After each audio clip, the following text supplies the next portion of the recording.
안녕하세요. 오늘은 2022년 1월 30일 일요일 아침입니다. 저는 넷파교회를 섬기는 정선옥이라고 합니다. 2022년 새해가 밝은 지 거의 한 달이 지났지만 새해 인사를 못 드려서 새해 인사를 드리기를 원합니다. 새해 복 많이 받으시고 언제나 주 안에서 강건하시기를 기원합니다.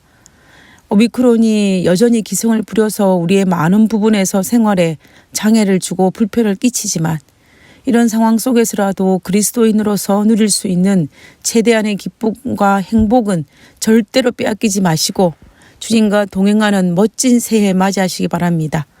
그리고 멋진 새해를 계획하시기 바랍니다. 위기를 기회로 만드는 자가 가장 지혜로운 사람입니다. 코로나의 위기로 우리의 삶에 많은 장애가 있는 이 시기에 2022년도에는 성경을 더 많이 읽는 기회로 삼는 멋진 새해가 되었으면 좋겠습니다. 모두들 건강하시고 행복하시기를 진심으로 바라며 기도드리고 오늘 교과 내용을 살펴보도록 하겠습니다. 기도하겠습니다. 하늘에 계신 저희들의 아버지, 오늘 저희들에게 하나님께서 약속한 성령을 부어주셔서 오늘도 성령과 동행하는 삶을 살 수 있도록 도와주시고 이 땅에서 고아가 아닌 우리의 신실하신 예수님과 동행하는 하루의 삶을 살 수 있도록 도와주시옵소서. 오늘 이 시간에도 우리와 함께하여 주옵기를 간구하오며 거룩하신 예수님의 이름으로 기도드렸습니다. 아멘. 예, 감사합니다. 우리는 새해에 들어서 히브리서의 기별에 대해서 살펴보고 있습니다. 이번 주는 제6과 예수 신실하신 제사장이라는 제목을 가지고 살펴보도록 하겠습니다. 이번 주 교과는 히브리서 5장과 7장에 나타난 우리의 대제사장이 되시는 예수님께서 우리를 위해 더 좋은 언약의 보증이 되셨음에 대해서 살펴보도록 하겠습니다. 먼저 기억절의 말씀을 읽어보도록 하겠습니다. 히브리서 7장 26절입니다.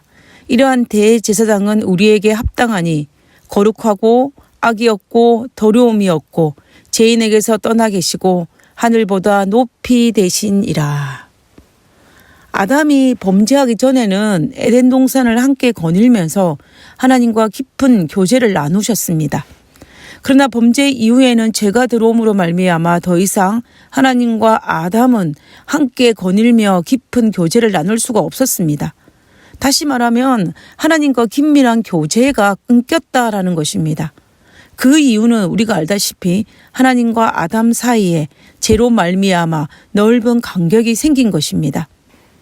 아담의 후손으로 태어난 우리들은 하나님을 대면할 수도 없을 뿐만 아니라 우리의 잿된 본성까지 타락시킴으로 우리는 정말 속절없는 피조물이 되고 말았습니다. 그래서 하나님과 우리 사이에도 죄로 말미암아 간격이 생겼고 우리는 에덴 동산의 아담이 누렸던 하나님과 깊은 영적 교제를 상실하게 된 것입니다. 우리는 이제는 누구의 도움 없이는 도저히 하나님과 긴밀한 영적 교제를 나눌 수 있는 불가능한 상태에 놓이게 된 것입니다. 이 문제를 해결하기 위해서 예수님이 오셨고 예수님은 죄 없이 십자가에 돌아가심으로 그 길을 열어준 것입니다. 그리고 죄 없이 돌아가신 그 예수님이 우리의 대제사장이 되셨음을 오늘 히브리서 저자는 당당하게 말하고 있는 것입니다. 그래서 이번 주는 신실하신 우리의 대제사장이 되시는 예수님에 대해서 살펴보도록 하겠습니다. 오늘 1월 소재의 제목은 인간을 대표하는 제사장입니다. 구약에서 선지자는 하나님의 기별을 백성에게 전달하는 자라면 제사장은 백성들의 간원을 하나님께 드리는 자입니다. 그러므로 구약에서 제사장의 특징을 정리해 보면 첫 번째는 죄인과 하나님 사이에 중재하는 역할을 감당하고 두 번째는 하나님으로부터 직접 임명을 받아야만 했습니다. 하나님께서는 아론을 택하셨고 그 직분은 아론의 아들들에 의해서 개성되어야만 했습니다. 우리가 구약에서 고라의 반역에서 알 수 있듯이 아론의 사촌이었던 고라가 아론이 가진 대제사장 직분을 탐하였지만 하나님께서는 아론의 쌍난 지팡이를 통하여서 제사장 직분은 아론과 그의 아들들에게 주어졌음을 다시 한번 확인시켜 주셨습니다. 그러므로 제사장 직분은 내가 원하여서 할 수 있는 부분이 아니고 오직 하나님께서 임명받아야만 할 수 있는 직분이 바로 이 제사장직분입니다. 신약시대로 넘어와서 구약의 대제사장 제도는 이미 무너졌습니다. 예수님께서 십자가에 달려 돌아가시기 전에 2명의 대제사장에게 신문을 받는 장면이 나옵니다. 현직 대제사장이었던 가야바와 이미 대제사장직을 그만둔 지 20년이 지난 전직 대제사장인 안나스입니다. 그리고 이들의 관계는 부자지간도 아니고 장인과 사위 관계입니다. 원래 대제사장은 아론의 후손이 계승하는 종신직이지만 로마 정부가 이스라엘을 통치할 때는 그들의 필요에 따라서 그들의 마음에 들은 사람을 대제사장으로 임명하였기 때문에 그 임기는 한정적이었습니다. 결국 신약에 들어와서 구약의 제사장 제도는 이미 무너졌고 하나님께서 임명하는 제도가 아니라 로마 정부가 임명하는 제도로 바뀌었습니다.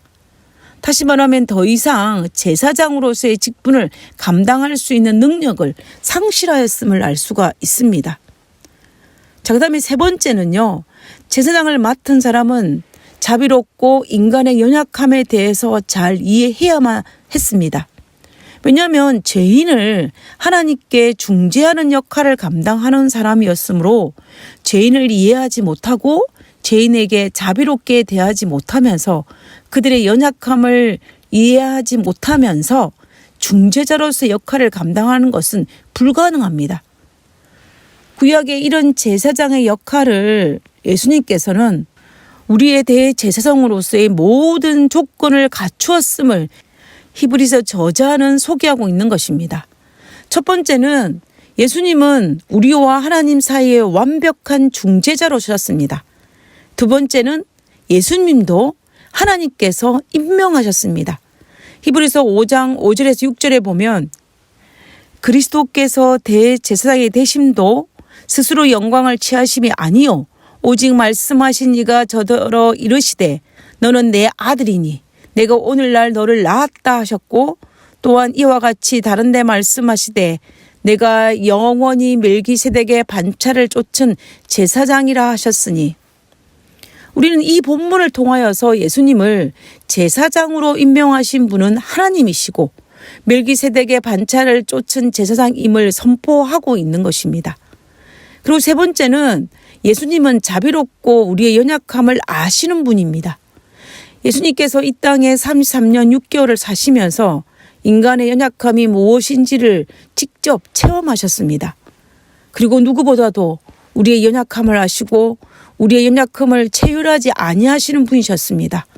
그분은 우리의 연약함을 아시고 눈물을 흘리셨지만 우리의 연약함을 체휼하시는 분이 아니심으로 그분은 우리의 연약함을 너무나 잘 알고 계시는 분이었습니다.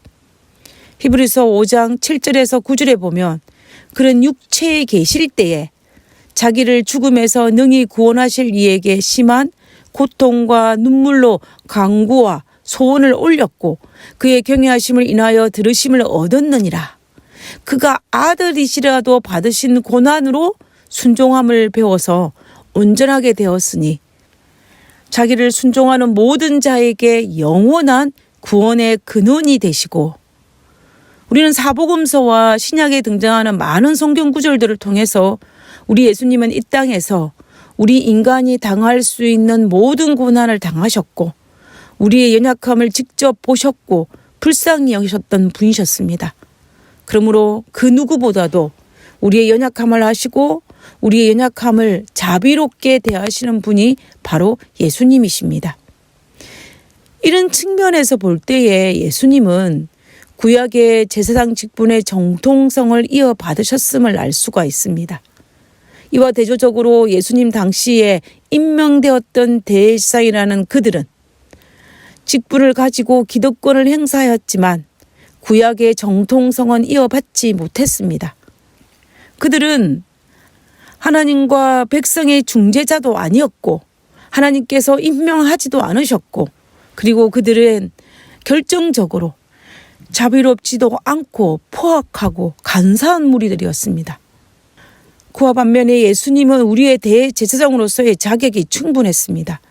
더구나 구약의 제사장들이 가지지 못한 특별한 차이점이 있었는데 그것은 구약의 제사장들은 죄인이었지만 예수님은 죄인이 아니었다라는 것입니다. 그럼에도 불구하고 우리를 위해 제물이 되심으로 우리의 화목 제물이 되셨습니다. 그러면 이제 이 부분에 대해서 한번 살펴보도록 하겠습니다. 예수님의 고난이 우리의 대제사장이 될 자격을 부여하였다는 이 관점에서 예수님께서는 온전하게 되셨다라는 그 의미가 무엇일까요?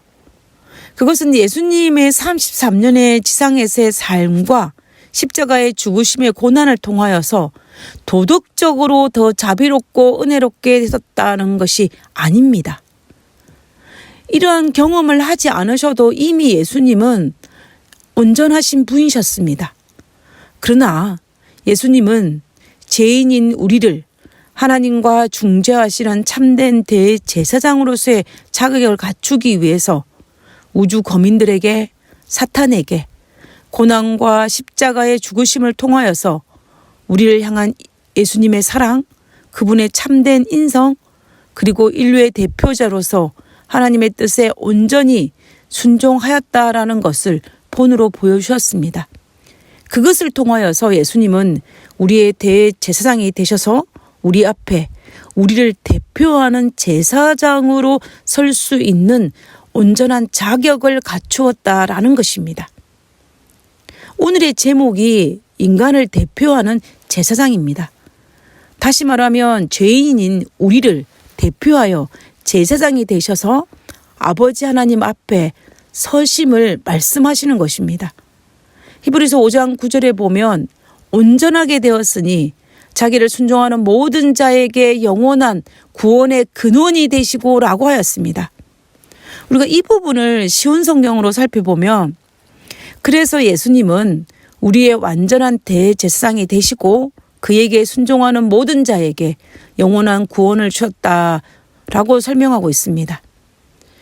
예수님께서 순종을 통하여서 우리의 온전한 대제사장이 되신 것처럼 우리도 온전한 순종을 통하여서 예수님께서 십자가의 죽으심을 통하여 만들어 놓으신 구원을 얻을 수 있는 것입니다.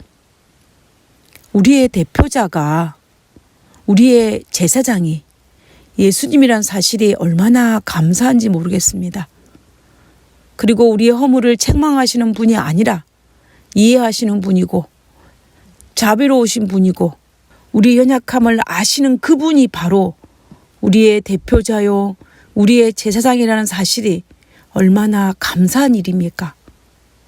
그러므로 우리는 오늘 하루를 살아가면서도 하나님께 감사하는 마음으로 기뻐하고 예수님이 우리의 대표자이시오 우리의 제사장이라는 그 사실 때문에 당당하고 힘차게 마지막 이 세상을 살아가는 우리들이 되었으면 좋겠습니다.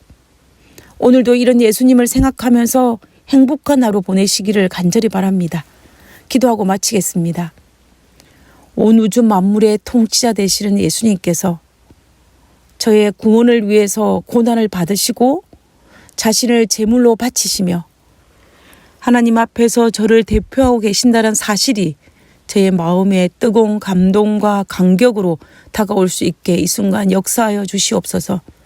하늘에 계신 저희들의 아버지, 우리를 이 땅에 고아로 버려두지 아니하시고 그리고 우리 스스로 하늘에 들어오게 하지 않으시고 예수님을 이 땅에 보내주셔서 우리에게 본을 보이시고 우리를 위해서 구원의 길을 열어주시고 우리를 위해서 대제사장이 되어주시고 우리를 위해서 하늘 아버지께 중재하시는 예수님을 합하여 주심을 인하여 감사합니다. 아버지, 우리가 버림받은 자가 아니라 하나님의 특별한 사랑을 받은 자이고 하나님의 특별한 대가를 지불하고 산 영혼이라는 사실을 잊지 않고 살아갈 수 있도록 도와주시옵소서. 그리고 오늘 이 시간에는 그 엄청난 축복을 받은 자로서 기쁨과 감사와 찬양의 삶을 살 수 있도록 도와주시옵기를 거룩하신 예수님의 이름으로 기도드렸습니다. 아멘. 감사합니다. 좋은 하루 되시고요. 내일 뵙도록 하겠습니다. 감사합니다.